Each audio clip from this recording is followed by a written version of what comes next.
Welcome, everybody. This is Hugh Massie, the chairman and founder of DNA Behaviour International.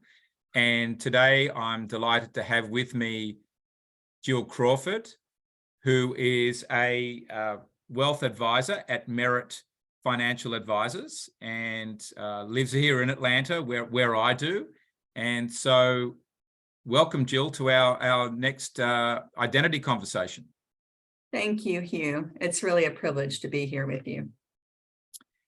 So, Jill, why don't you tell us just a little bit about your life and career background, how you've ended up being a wealth advisor at Merit. I know, you and I have had similar journeys in the accounting and wealth management world. So why don't you just, bring some of that out and how and why you got to where you are?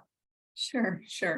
When I first started, I guess, my interest in financial numbers probably started with my father, in that he was always an encourager of putting my money to work. And so that always was his encouragement, and I just was intrigued by that.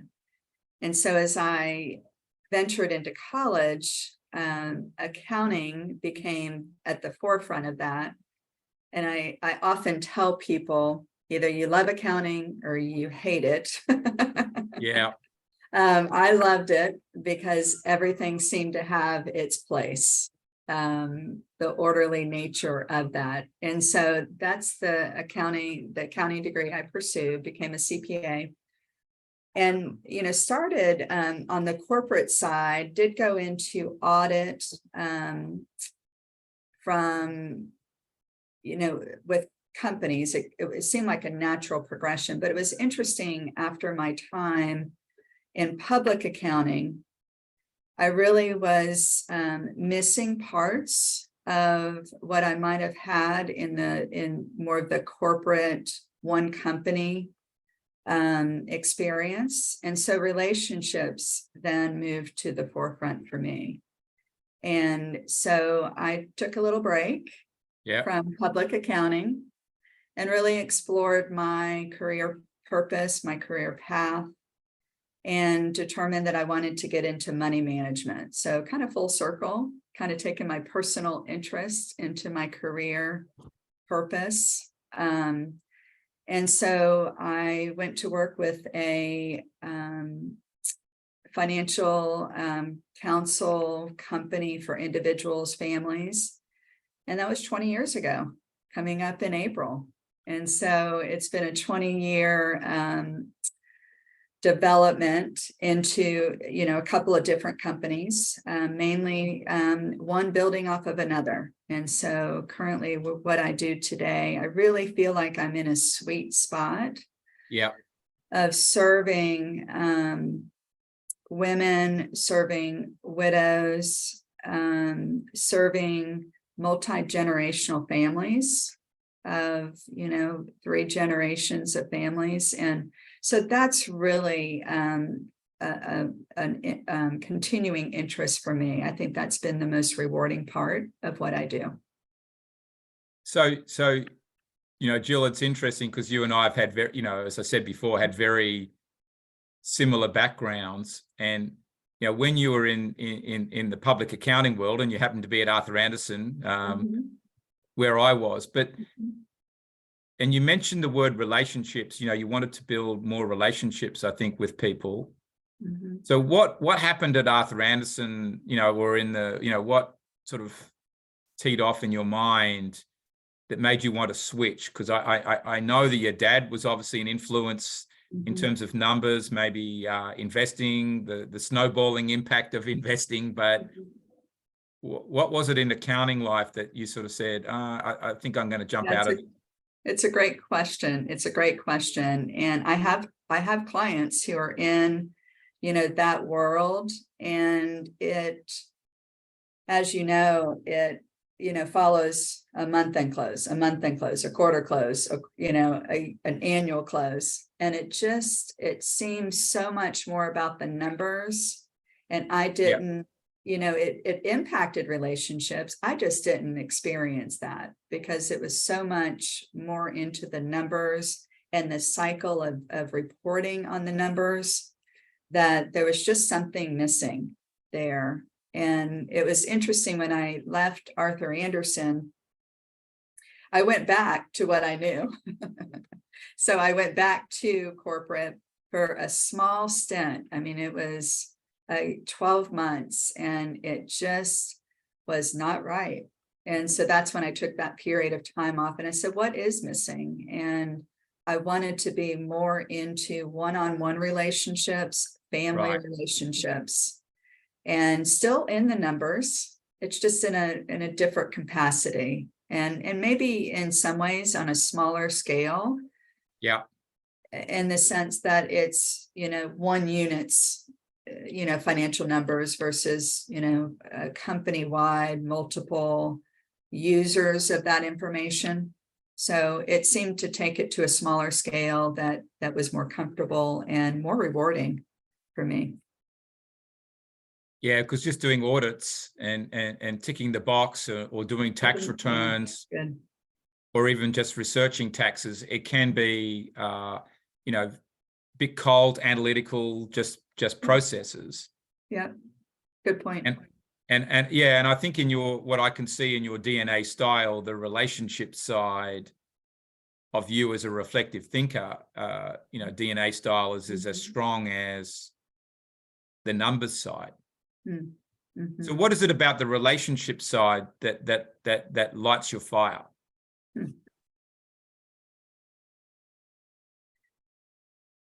Well, and I often people say I don't go shallow, I go pretty deep. Yeah. And I think to go deep, it really maybe helps in financial management of how of making one aware maybe of a hurdle or an obstacle that they may have in management of their finances. So I think there's value in going deep. Not everybody goes deep. Yeah. And, to be receptive of those that are willing and those aren't. You can still have progress made by not. But I think, having the relationship and the trust there to be able to ask maybe some difficult questions. So I'm going to ask you a difficult one. Maybe it's difficult or it's not. But have you, in the sense of building the relationship with the client, going deeper, building the trust, which clearly you've been able to do because you've been in the business for 20 years. Mm-hmm. But has that helped you and the clients to see the numbers differently? Because numbers can just end up on a page and they can say one thing, optics, if you want to call it that, there's X dollars in the bank account or in the investment accounts and houses and whatever else. Mm-hmm. But when then you look at the relationship and what people are feeling and their desires and just their relational structure in their household, right, those numbers can be different. Yeah, it's interesting how you said that. At first I was like, seeing them differently is probably the start.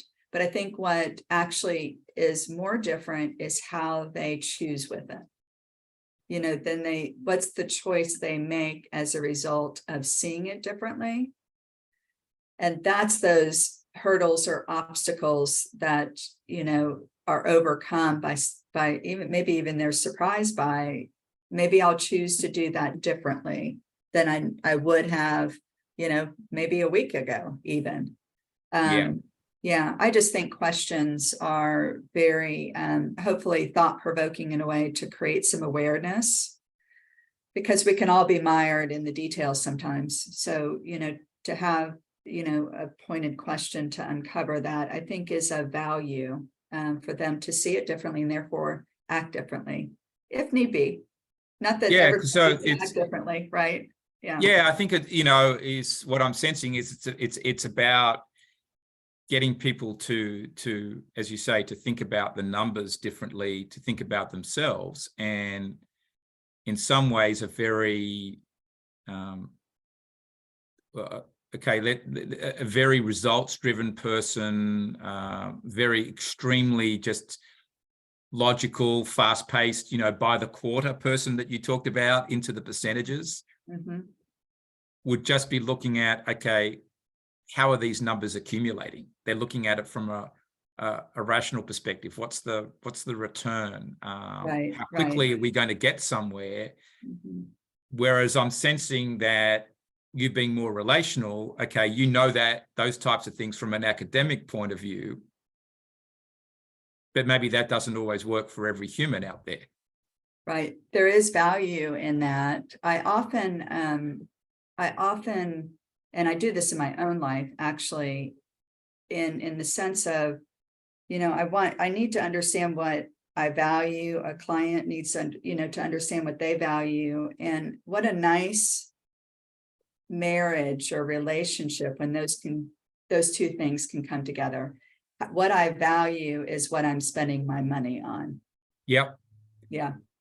And that's a very important thing for clients to understand, because as we were talking about, before we came online, that's, I think, the foundation of a person's relationship to money. Sure. Is some degree what they value, but then translating that to what they're going to go and spend it on, how they want to invest it, how they want to give it. But also the other part is actually how they want to earn it too. Sure, that's an aspect too. Doing it in the things that you value there, yeah. And it occurs to me that, in this field, that, I'm not sure we all have it 100% right. Our relationship with money, I think, I think we all have aspects of it because of our experiences, and maybe because of what we, how we're wired, is our perception of money, and therefore our actions are a result of that. And so to have the courage, I think, to even walk down a path of uncovering or, rediscovering or confirming, the behaviors that we have around money is a worthwhile journey. Well, you're speaking my language and why we do this work, because I think really I've, in recent times, got a lot more concrete about dividing money into two things. One, there's the currency of money, in sort of what sits in a bank account or what's expressed in a bank account. But then there's the energy of money and what you perceive it to be, the mental game around money. And a lot of the time, that's actually where the stress sits for people, and helping them manage that. And what is your relationship to money? And that, frankly, is about your relationship with yourself and your identity, and that's got to evolve. I love that you put that term on it, energy.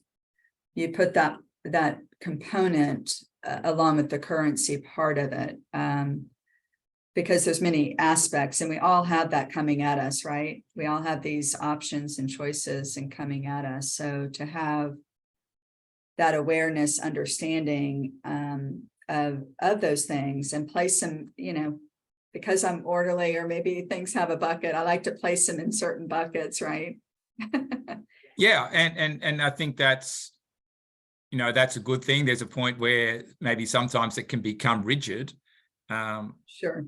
But that's always got to be, so long as it's open to either negotiation or to be reviewed as circumstances change. But I think what I'm sensing here is, Jill, that a lot of your work is seeing the money through relationships.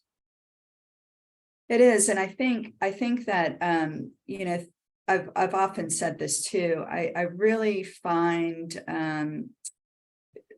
because of relationships that people have with money, it can be more complex than it needs to be. And so I do like, because I do like to research and I like to bring it all together. I'm a puzzle person. In my free time, I like to do puzzles, and it's the idea of bringing all these components into, a beautiful picture, whatever picture, you have purchased in your puzzle, but that, bringing it down to a simplified way that somebody can actually use it. So I think that is another aspect of how I serve, of trying to simplify the complex. So in a way, it's simplifying the puzzle of money. Puzzle of money. That's true. And the puzzle has different pieces for different people. Yep. Big, large, 1,000, 5,000, 500. Yeah, it's a good. Right. And even if it's actually. 5,000, it's making that, it's simplifying that so that the puzzle at the end of the day can be completed. And for some, I suppose it will be a puzzle of 5,000 rather than 500 pieces, because either it depends on where they're at in their life journey. We talked about essentialism before and making decisions, how much work's someone done on it. You could have $1 billion. It doesn't mean it all has to be complicated if you've decided to make life simpler for yourself, or That's right. It can be all over the place. And I suppose if your relationships are all over the place, Good point. not in a good state, then that puzzle will be more than 5,000 pieces. Yeah. True, it can be. That's true.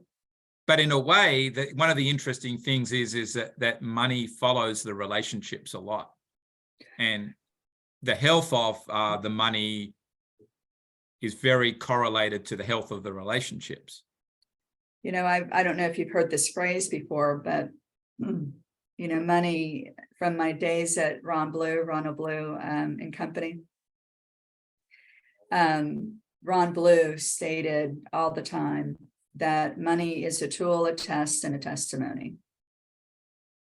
And so money certainly is that tool for relationships and further enhancing the relationships in a way that, equips, whether it's a younger generation or, another individual in the family. So the two are so closely tied to one another. You can't separate it. I think that, and it starts off with your relationship with yourself. Right. All comes back to the root of that. And a lot of the stress in money comes back to then your relationships. Both ways. Yeah. And I think people blame money for the breakdown of relationships. It may be in some cases, but it's often just is the relationship not right, and money is then how that's exposed. But it's interesting. But Jill, just also with your own DNA style, which is a reflective thinker, and you're extremely planned, relational, quite cautious. How when you completed it, and you've worked with this for quite a while now at Merit, and before that at Concilium, how did you find the DNA for you, and how you serve clients in your approach? And I know some of it you somewhat said, but I think it's just good to cover this off. Over the years, we've uncovered more and more layers of the DNA behavior. And my first discovery of it was more in a team environment. And so it's very helpful in recognizing how we work as a team. And at Concilium, we were just a small team at the beginning. It was the four of us. And so it was very helpful in how do we navigate, at times, pretty stressful situations, and how do we navigate that and work together as a team instead of not. And I think it was a valuable tool that helped us at the end of that period of the stress. Not that it just kind of waned a little bit. We still liked each other. Yeah. From there, I more recently discovered another layer of it. And as I was looking at my reflective thinker and my risk profile, it was just a moment of finally, there's been a tool that has really confirmed where I've always thought I was on the risk profile, but yet allowed some room. And it was a very conservative, it was group 2. And so that felt more comfortable than any other risk profile test I had taken. But it allowed to deviate from that, in that you might be more aggressive only in the sense because you have more knowledge about it. Right. So it allowed some deviation there that also made sense. And so it allowed me to be, that was a very workable, and that awareness was very instrumental in how I've proceeded in navigating my own personal, risk that come my way in my financial picture. The other aspect that I'm starting to use more is where it relates to how can I communicate with my clients. Yeah. And understanding their DNA, natural behavior, and modifying my approach or my style, the materials, even to the level of materials I present, that is more conducive for them in understanding themselves and their numbers and their financial pictures. Because ultimately, my objective, and I know it's been successful in the relationship as client advisor, is that they are moving towards the objectives that they have set. Yeah. I always want to just in a delicate and non-threatening way, I should say, of just moving them through and progressing towards something. Now that may change, those objectives may change. I don't find that they change too greatly, but they may change slightly. And so just continuing then to move them through that. And the DNA has been instrumental in helping to communicate better in that sense. Yeah, I think it does help a lot in simplifying the money puzzle, for people, if you know how to communicate with them, and to what degree is it a puzzle for them. And I think you're probably more of a person that likes to follow patterns and to to look at some of the data, but you will have clients also that are quite spontaneous. Yes. And do all sorts of things, or saving money is problematic, and they want to spend. Well, how do you deal with that and get them to think about some of that differently? Yeah, I not too long ago, and I shared with you before we started, I guess one-liners really speak to me, these one-liners. And I had a moment or an epiphany of this, that even in those situations like you described, that they may be deviating or, to the detriment potentially of their own plan, of the success of their own plan.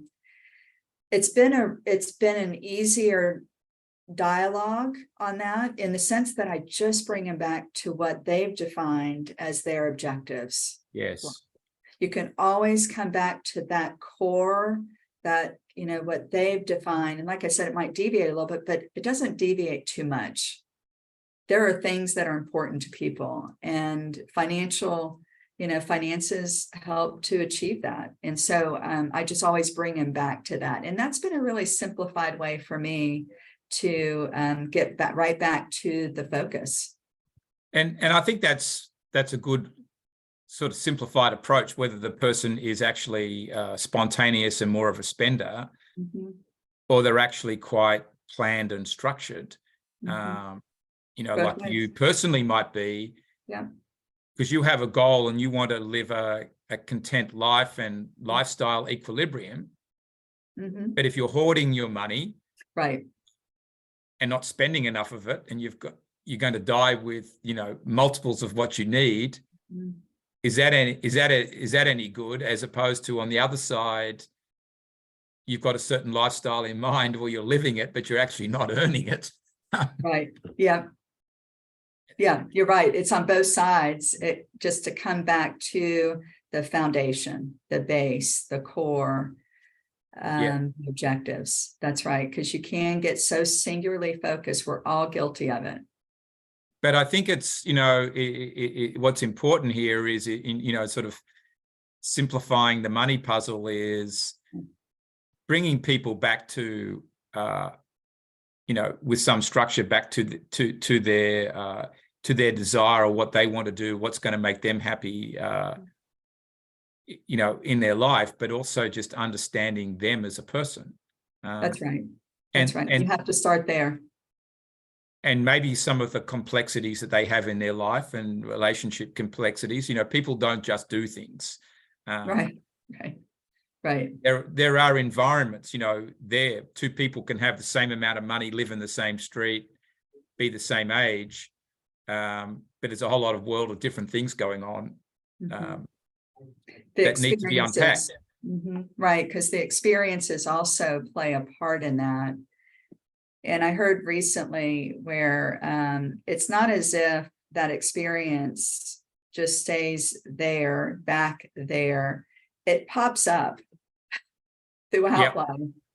And we might deal with it throughout life. Because it's popping up, we might deal with it differently, but we continue to have to deal with it. Yeah, and you can let it pop back up, and you can decide for it not to pop back up. Or most of the time, but you know, these things have a funny way of revisiting. Have a way. Have a funny way of revisiting. And so, Jill, with your work there at Merit, are there particular types of clients you prefer to work with, situations that you do better? I know we sort of started off a little bit at, you know, empowering women, widows is some work you do, which is very important work. Multi-generational families, is there one of those you prefer more, or a situation you find easier to deal with? I really, when I look across on the relationships that I have with my clients, they're all of those. And maybe I would lean towards those that I might perceive have the greater need. And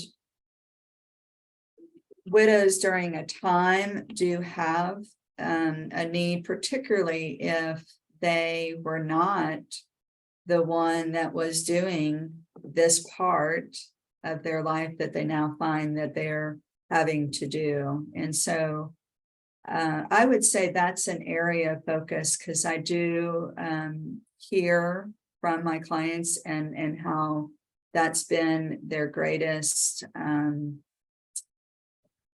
the greatest resource for them to have walked through not only the first year, but multiple years, because, you know, they have complexity in their life too. And depends on whether they've been, you know, what their involvement with the money has been. Right. And I seek to educate. I really, I want people, all clients, particularly widows, to have confidence that they can handle it, because I believe they can. They can. I just don't, entering into it, if they haven't had that exposure or been that person to manage it, their confidence most likely is not there. So I see as a side part of what I can do in encouraging them is to build their confidence and equip them.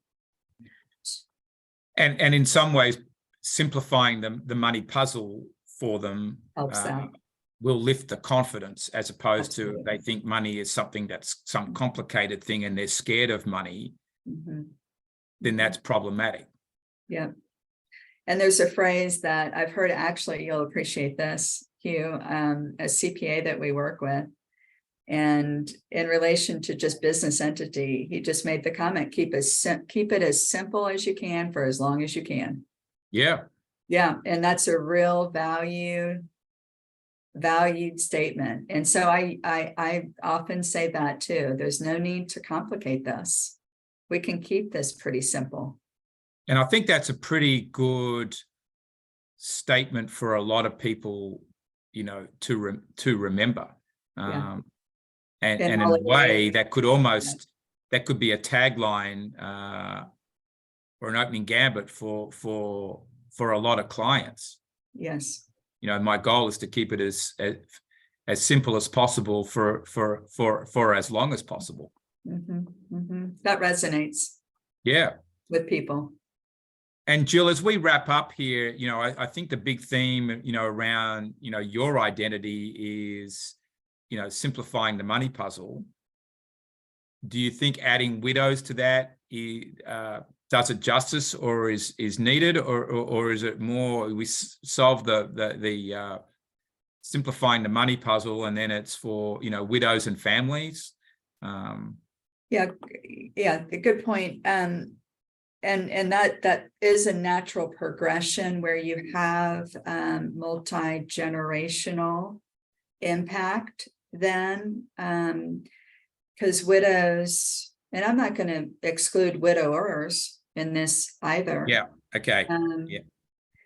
And that there's a level that, or there's a point that I've seen in all the relationships where they do want to draw their children in more to that component.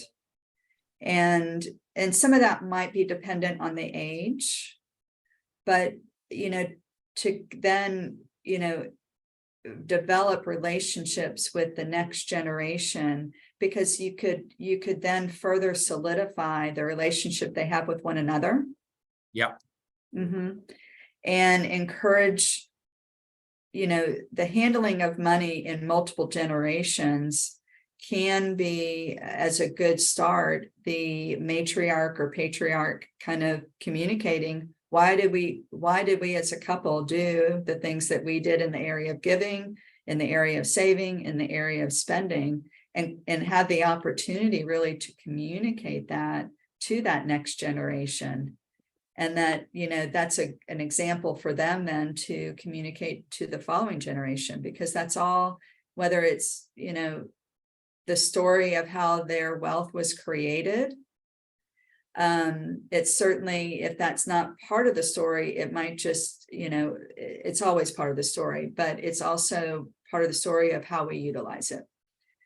And so I think it's a real opportunity to bring into the other generations and continuing the story of the original client you served. So that is a desire of mine. Yeah, hopefully that can be done while everybody is alive. Exactly. Absolutely. It makes it easier then for the widow or the widower in what decisions they're going to need to make if that conversation's taken place. Right. Right. And in managing the expectations of the kids, because you know, if let's say mum has inherited all the money and the kids were sitting there thinking, well, gee, if dad passed away, we were going to get some, or whatever it's going to be, or managing. Yep. There's so many scenarios that we could spend all afternoon on that, but then even expanding it to be having it bigger than even that, you know, you know, sharing the story. I think that's often missed. And certainly as it passes down the generation, the original story, wealth story, could be lost. So I think back in your identity, I think if you talk about it, simplifying the money puzzle for wealth transfer or family wealth transfer is maybe cleaner because it's capturing all the situations. And as you said, I didn't miss it. It could be you're dealing with the widower. Now I know more often it's the widow, but it could be the widower. Sure. Particularly in this day and age where women are inheriting as much as men, you You know, I know plenty of scenarios where the woman is the breadwinner. So, you know, there's a lot of scenarios there where There's a lot of scenarios, but I liked how you phrase that, the simplification of the wealth transfer. yeah. That too can be simple and not as complex as sometimes other professionals will make it. And it is simpler if the family relationships have been dealt with up front and there's been communication. And I think that's actually a really big point that needs to be, you know, that needs to be made, and people need to, I think, remember more out there. You know, we talk about this a lot, but I think, you know, we talk about family wealth transfers a lot, and, you know, it's complicated, but I think you've brought out the point today, it doesn't have to be. It doesn't. If the communication's been good, that will take out a lot of the problems. Having clear communications on both sides. Yeah. Always. Yeah, but it takes both sides to effectively get to the place of embracing it and understanding it. So, Jill, other than what you've already said, and just to wrap up, have you got any other pearl of wisdom out there for whether it's for your clients, people in general out there in the world? Well, I think even in today's, you know, economy change that we're experiencing, I think that if we can all just come back, kind of similar to what we talked about, back to basic principles that we do know work.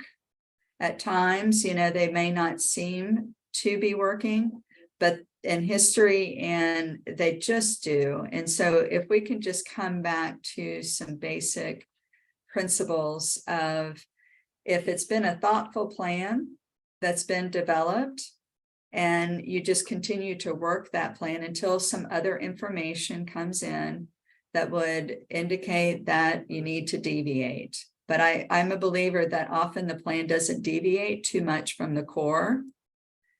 And so the emotional parts of it, you know, any decisions based on an emotion tends not to be a good decision.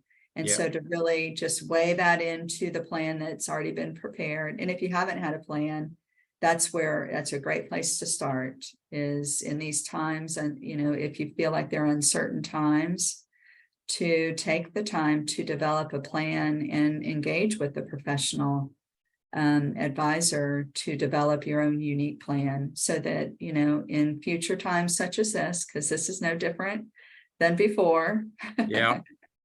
But that, you know, you have something that you can walk through and filter through and still take the steps that you need to get to your ultimate objective.